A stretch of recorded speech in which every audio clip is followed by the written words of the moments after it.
Hello everyone. Today I am going to tell you very interesting topic which is I was doing. నేను last semester నేను చేస్తున్న ఒక project పేరే వచ్చేసి project plastic అనమాట. దీని గురించి నేను ఆల్రెడీ ఫ్రీక్వెంట్లీ ఆస్క్డ్ క్వశ్చన్ నన్ను చాలామంది అడిగిన క్వశ్చన్స్ వాటిని ఆన్సర్ చేయడానికి ఒక స్మాల్ వీడియోతో మీ ముందుకు వచ్చాను అనమాట. And project plastic is a journey towards plastic degrading solutions. Plastic degrading సొల్యూషన్ని కనిపెట్టడం కోసం ప్రాజెక్ట్ ప్లాస్టిక్ అనేది ఇనిషియేటివ్ అనేది జరిగింది. And I was my name is PV Ramana, the initiator and chief investigator of the project plastic అనమాట. And మా యొక్క main aim ఏంటంటే plastic పొల్యూషన్ని genetically modified micro ఆర్గానిజమ్స్ని use చేసి ఆ ప్రాబ్లమ్ని అడ్రస్ చేయడమే. ఎందుకు ప్లాస్టిక్ డిగ్రేడేషన్ చేయాలి, రీసైక్లింగ్ అండ్ రీయూజ్ చేస్తున్నాం కదా అనుకుంటే మనం యూజ్ చేసిన ప్లాస్టిక్ ఫస్ట్ టైం చేస్తాం, దాని తర్వాత దాని యొక్క వాల్యూ అనేది తగ్గుతుంది, మళ్ళీ సెకండ్ టైం రీసైకిల్ చేస్తాం, ఒక థర్డ్ టైం చేస్తాం. అలాగా కంటిన్యూస్గా చేసే కొలది దాని యొక్క క్వాలిటీ అనేది తగ్గిపోతుంది. సమ్ టైం వచ్చేటప్పటికి దాన్ని మళ్ళీ రీసైకిల్ చేయలేకపోతాం. At the end of the day where it is going అంటే డంప్ యార్డ్స్లోనో ఎక్కడో దుక్కున ఒక డిపాజిట్ లాగానో లేకపోతే నేచర్లో కంటామినెంట్స్ కింద అది వెళ్ళిపోతుంది. కాబట్టి అలాంటి ప్రాబ్లం ఇప్పుడు వరకు ఎవరు అడ్రస్ చేయడానికి ట్రై చేశారు, బట్ సేమ్ ఫెయిల్ అయిన అటెంప్ట్స్ని సేమ్ మేము కూడా అదే దాన్ని చేద్దామని చెప్పి మా యొక్క ఇన్నోవేటివ్ థాట్స్తో ముందుకు వచ్చాం.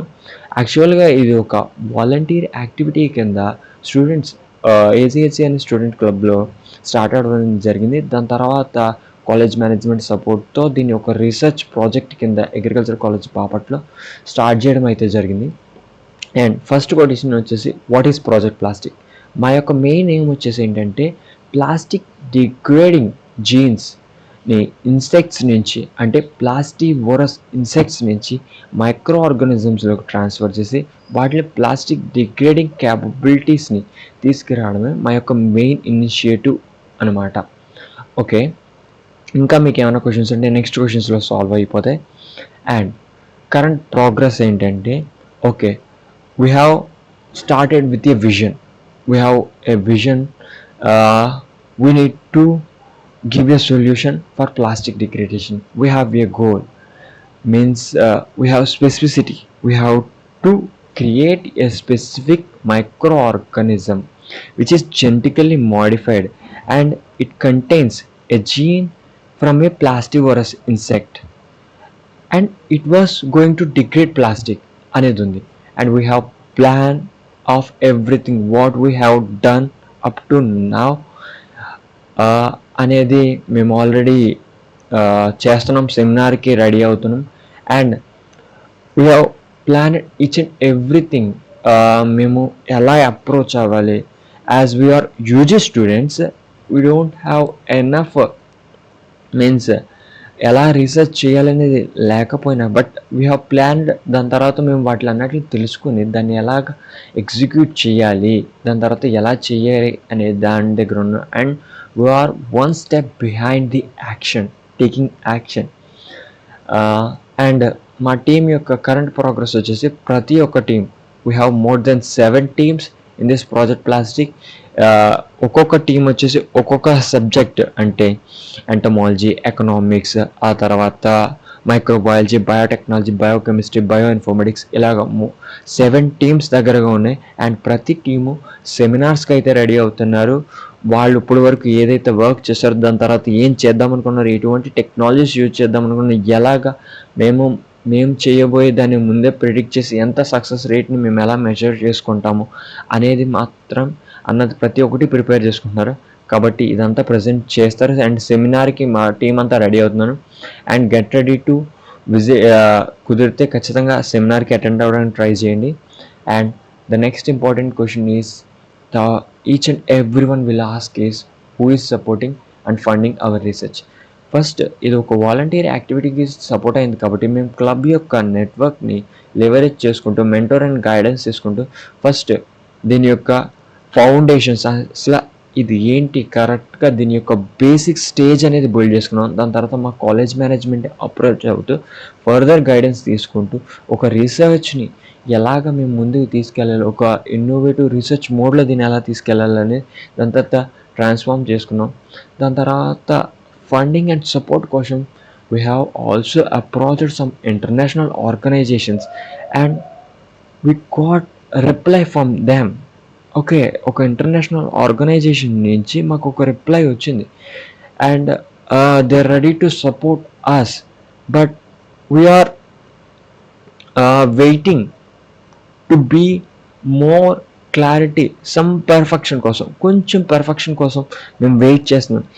And as a initiator and project plastic chief ఇన్వెస్టిగేటర్గా నాకు కూడా చాలా ఆపర్చునిటీస్ వచ్చినాయి. అందులో వన్ ఆఫ్ ది ఆపర్చునిటీ వచ్చేసి డైరెక్ట్ బ్రూయల్ యూనివర్సిటీ అని చెప్పి యూరోప్లో ఒక యూనివర్సిటీ, అండ్ అక్కడ ఒక వ్యాక్స్ వామ్స్ అంటే నేను ఏదైతే వామ్స్ మీద ఏదైతే ఇన్సెక్ట్స్ మీద రీసెర్చ్ చేస్తున్నానో దాని మీద వర్క్షాప్ అనేది జరుగుతుంది. అండ్ దానికి నేను నా రిజిస్ట్రేషన్ అయితే నాకు దానికి ఇన్విటేషన్ కూడా వచ్చింది. But due to at that time it is 7 days before of my practical examinations. అప్పుడు నేను నా అకాడమిక్స్ ఇంపార్టెంట్ అనుకున్నాను కాబట్టి సో దాట్ ఆ యొక్క విషయాన్ని నేను పోస్ట్ పోన్ చేసి అండ్ దాని తర్వాత కంటిన్యూ చేద్దాం. ముందు నా అకాడమిక్స్ ఇంపార్టెంట్ కాబట్టి దాన్ని పక్కన పెట్టి ఫస్ట్ నేను నా యొక్క అకాడమిక్స్ మీద ఫోకస్ చేశాను. And then next week question వచ్చాయి, ఇప్పటి వరకు ఎంతవరకు కంప్లీట్ అయింది? Okay, theoretical ground work completed in a research mode. And డైరెక్ట్గా మేము రీసెర్చ్ పేపర్స్ని సర్చ్ చేసి వాటిని వెతికి మాకు ఇంపార్టెంట్ రీసెర్చ్ పేపర్స్ వెతికి వాటిల్లో ఉన్న థియరిటికల్ గ్రౌండ్ వర్క్ ఇప్పుడు వరకు ఎంతవరకు వర్క్ జరిగింది ఆ యొక్క ఇన్సెక్ట్స్ మీద అండ్ ఇంకేం జరగాలి, ఇంకేం నాలెడ్జ్ గ్యాప్స్ అనేవి ఐడెంటిఫై చేసాం, వాటిని ఎలా అడ్రస్ చేయాలనేది కూడా ప్లాన్ చేసుకున్నాం. అండ్ ఇక్కడ వర్క్ కంప్లీషన్ విషయానికి వస్తే team entomology, biotechnology and economics team వాళ్ళు ప్రోగ్రెస్లో ఎహెడ్ ఉన్నారు. Team entomology have practical experience on how to rear that insects, and biotechnology team have a demonstration class on how to use various biotechnology instruments like PCR, gel documentation unit, gel electrophoresis. And economics team వచ్చేసరికి వీళ్ళు various methods of budgeting దాని గురించి try చేస్తున్నారు. And international ఏవైతే ఉన్నాయో organisations కానీ national వైడ్గా ఉన్న ఆర్గనైజేషన్స్ కానీ వాటిలన్నిటిని ఎలా అప్రోచ్ అవ్వాలి, మనం వాళ్ళ దగ్గర ఎలా ప్రజెంట్ చేయాలి అని చెప్పి డేటా అంతా కలెక్ట్ చేస్తున్నారు. అండ్ మిగిలిన టీమ్స్ ల్యాగింగ్ బిహైండ్ అవ్వడం వల్ల యాక్చువల్ బడ్జెటింగ్ అనేది ఎంత అనేది ఇంకా కంప్లీట్ ఓవర్ వ్యూ అనేది రాలేదు. But every team was on the way of progress. ప్రతి ఒక్కరు వెరీ ఎనర్జెటిక్గా వర్క్ చేస్తున్నారు, ఎంతూజియాస్టిక్లీ ఆల్సో. అండ్ ఈ రీసెర్చ్ అనేది ఎక్కడ జరుగుతుంది, ఇప్పుడు ప్రస్తుతం ఎక్కడ జరిగింది, ఎక్కడ మీన్స్ ఆల్రెడీ ఇంతకుముందు ఈ రీసెర్చ్ అనేది అమెరికా, జపాన్ అండ్ చైనా ఇలాంటి కంట్రీస్లో పెద్ద పెద్ద ల్యాబ్స్లో ఆల్రెడీ ఆ వామ్స్ మీద రీసెర్చ్ అయితే కొంతవరకు అయితే జరిగింది. But in some approach that maximum people అందరూ ఎలా అప్రోచ్ అయ్యారు అంటే దాన్ని how we can grow that worms in large scale and degrade that plastic, అంటే ఆ ప్లాస్టిక్ దాన్ని ట్రీట్ చేస్తూ దాన్ని ఎలాగా మార్చాలి అనేది మాత్రమే ఫోకస్ చేశారు. But we are going in a different mode. They are not approached that mode, but we are approaching that is how to transfer that genes into microorganisms అనమాట. అండ్ ఆ అప్రోచ్లో వెళ్తున్నాం కాబట్టి ఇన్ఫ్యాక్ట్ వాళ్ళ చేసినప్పటికీ we are going in innovative way కాబట్టి మేము కూడా ఈ రీసెర్చ్ అనేది చేయడం అయితే జరుగుతుంది. అండ్ ప్రస్తుతం అయితే ఈ రీసెర్చ్ అనేది డైరెక్ట్గా ఫస్ట్ మేము క్లబ్ రూమ్లోనే మామూలుగా మా థియరిటికల్ వర్క్ అంతా మేము డిస్కషన్స్ గట్రా చేసాం. దాని తర్వాత కాలేజ్ సపోర్ట్తో డైరెక్ట్గా పీజీ ల్యాబ్స్లో మేము డైరెక్ట్గా మా రీసెర్చ్ వర్క్ అనేది పీజీ పిహెచ్డి స్టూడెంట్స్తో పాటు మా వర్క్ కూడా ఇది స్మాల్ ఇనిషియేటివ్గా ఇప్పుడైతే చేస్తాం. అండ్ దీన్ని ఇంకా ముందుకు తీసుకెళ్దామని అనుకుంటున్నాం. And one of the main important problem is enzymes.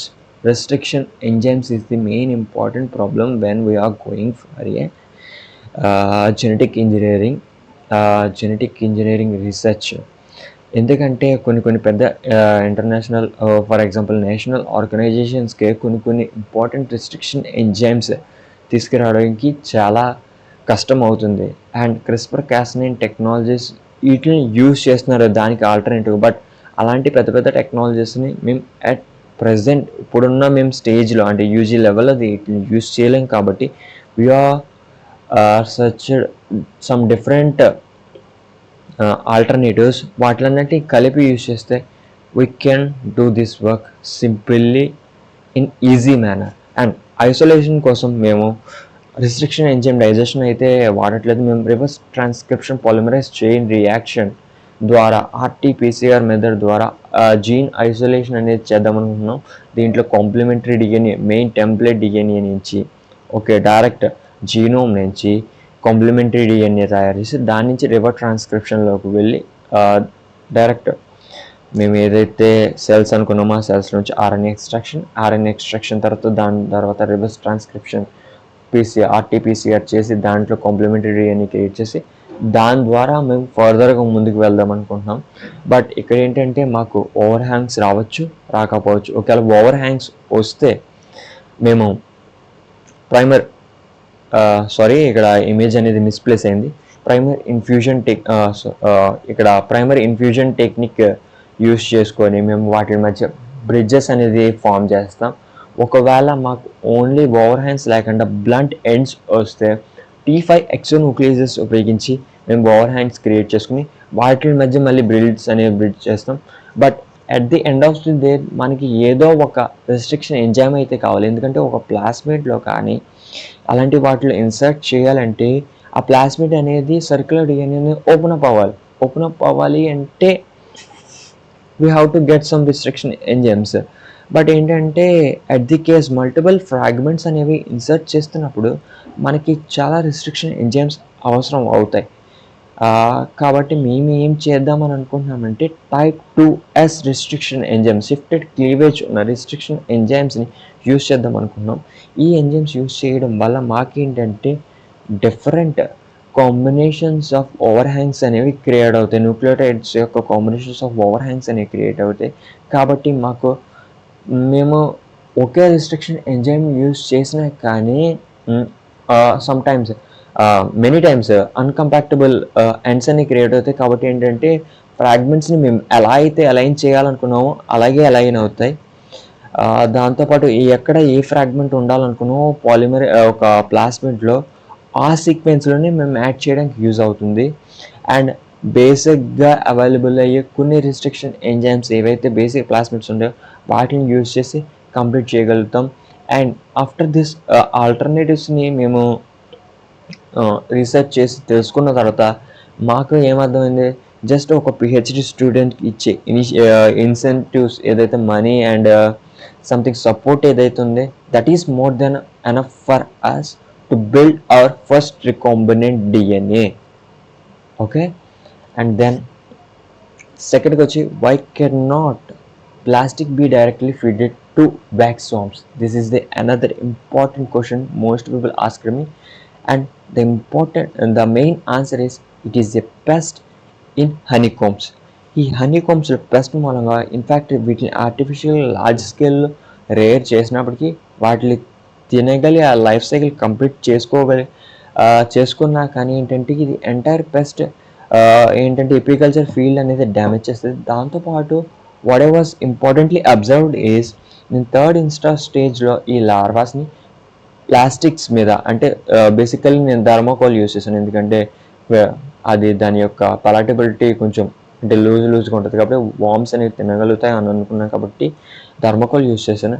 And at third Insta larva స్టేజ్లో నేను రిలీజ్ చేసినప్పుడు అది దాని యొక్క ఎంటైర్ లైఫ్ సైకిల్ని కంప్లీట్ చేసుకొని మళ్ళీ అడల్ట్ మాత్స్ అయితే ఇచ్చినాయి. బట్ నెక్స్ట్ జనరేషన్కి అయితే ఇనిషియేట్ అవ్వలేకపోతుంది కాబట్టి ఆ మాత్స్ని మళ్ళీ ట్రాన్స్ఫర్ చేసి థర్డ్ ఇన్స్టాల్ వరకు వెయిట్ చేసి మళ్ళీ వదిలినప్పుడు సెకండ్ టైం కూడా సేమ్ థింగ్ జరిగింది. కాబట్టి ఇదేంటంటే ప్లాస్టిక్ మీద తిని బతకగలుగుతుంది, but it is some problem. But completely only and plastic అని మేమైతే డిఫైన్ చేయలేదు. ఎందుకంటే మేము సమ్ స్టేజెస్లో దీన్ని వేరే ఫీడ్ మీద పెడుతున్నాం, ఆర్టిఫిషియల్ డైట్ మీద. దానికి ఎసెన్షియల్ న్యూట్రియంట్స్ కొంత అందుతున్నాయి. దాని తర్వాత ప్లాస్టిక్ మీద it can able to survive.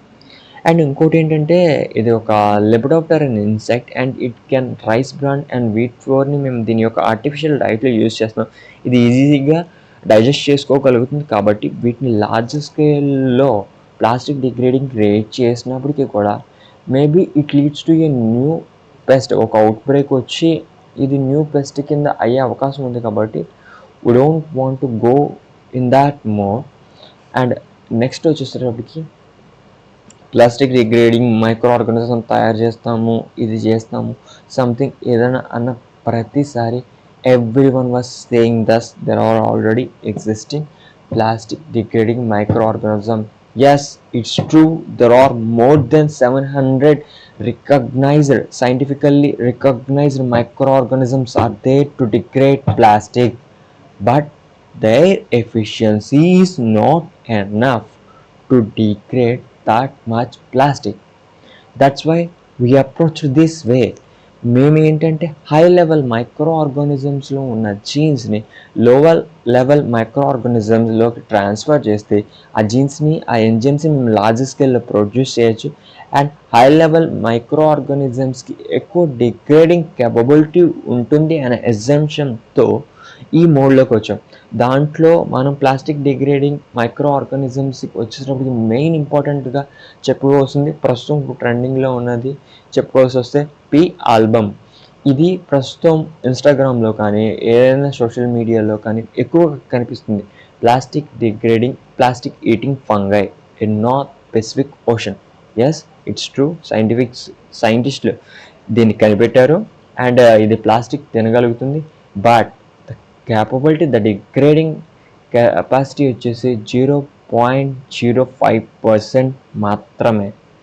Okay, but ఇది పెద్ద నెంబర్ అవ్వచ్చు, but it is when we see in a degradation mode and other microorganisms 700 మైక్రో ఆర్గానిజమ్స్తో అదర్ మైక్రో ఆర్గానిజమ్స్ కొన్ని వాటితో కంపేర్ చేస్తే it's such a big number. Okay, and Ideonella sequences is the another most important plastic degrading microorganism. It is first identified in Japan and then దీని మీద US government research work చేసి దాంట్లో ఉన్న 2 enzymes పిఈఏస్ ఎంహెచ్ఈటి పిఈటిఏస్ and ఎంహెచ్టిఏస్ అనే 2 ఎంజైమ్స్ని జెనెటికల్గా engineer చేసి కొంచెం దాంట్లో improvement చేసింది. పిఈటిఏజ్ పాలీఇథిలిన్ టెరెఫ్టలేట్ అనే ప్లాస్టిక్ని డిగ్రేడ్ చేసే అంటే పెట్ బాటిల్స్ డిగ్రేడ్ చేసే ఎంజైమ్ దీంట్లో ఉంది. అండ్ అనదర్ థింగ్ ఏంటంటే డిగ్రేడ్ చేసిన వచ్చిన బై ప్రోడక్ట్ని ఎంహెచ్ఈటిఏస్ అనేది ఫర్దర్గా వాటర్ అండ్ కార్బన్ డైఆక్సైడ్ కింద డికంపోజ్ చేసేస్తుంది. అండ్ మేము అప్రోచ్ అయ్యే మెథడ్లో మేము చేయాలనుకునే దాంట్లో we are not focusing on PET, we are focusing on polyethylene. Most ఎక్కువ కాలం అంటే మన యొక్క ప్లాస్టిక్స్లో అన్నిటికంటే ఎక్కువ కాలం స్టేబుల్గా ఉండగలే వాటి మీద ఫోకస్ చేస్తున్నాం. అండ్ మేజర్గా మనం చూసే మైక్రో ఆర్గానిజమ్స్ అన్నీ కూడా 700లో maximum of them degrading thermocol and PET, not PE. Very few microorganism, చాలా 7 కౌంట్తో చూసుకుంటే చాలా తక్కువ మాత్రమే పీఈని డిగ్రేడ్ చేసే microorganism and we're focusing on that. And thank you to all. Plastic is not a problem, it is an opportunity. ఇదే స్లోగాన్తో మేము ప్రాజెక్ట్ ప్లాస్టిక్ని ఇనిషియేట్ చేసాం. దీని యొక్క మెయిన్ ఒపీనియన్ ఏంటంటే దీని ఒక ప్రాబ్లం కింద చూడడం కంటే ఒక ఆపర్చునిటీలా తీసుకుని మనం నేచర్కి హెల్ప్ చేసే అంటే నేచర్లో హెల్ప్ఫుల్ అయ్యేలా మనందరికీ మనం నేచర్ని కాపాడుకునే ఒక ప్రాజెక్ట్లో ఇన్వాల్వ్ అయ్యే ఆపర్చునిటీ ఇది.